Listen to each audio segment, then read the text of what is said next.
Бүгін Қордай ауданына қарасты мектептерде 1000 аса түлек үшін қоңырау үні соңғы рет соғылды. Үлкен өмірге қадам басқалы тұрған жас өрендерді аудан әкімі арнайы құттықтаған. Аудан басшысы Бекзат Болатбеков таңмен таласа Қаракемер ауылындағы оқу ордасына асықты.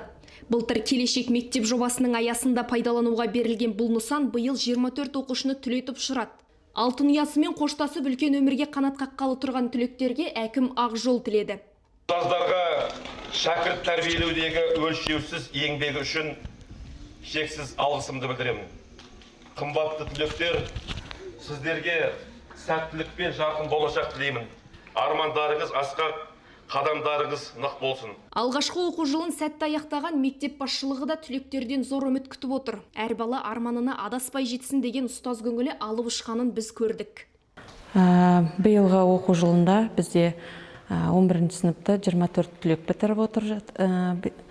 Оның ішінде 3 алтын белгі және 1 үздік иегері. Оқушыларымыздан жақсы нәтиже, жоғары нәтиже күтіп отырмыз. Алтын белгіміздің ішінде Ақан Ерсұлтан Қанатұлы өзінің алтын белгісін дәлелдеп грант иегері атанып отыр. Мен болашақта әке-шешемнің жолын қуып медицинаға түскім келеді, және де осы ауылға келіп қызмет етіп, медицинаны дамытқым келеді Қазақстанның. Мен өзім болашағымды IT маман ретінде көремін. Өз мамандығым бойынша осы туып өскен жеріме келіп қызмет ету ойымда бар.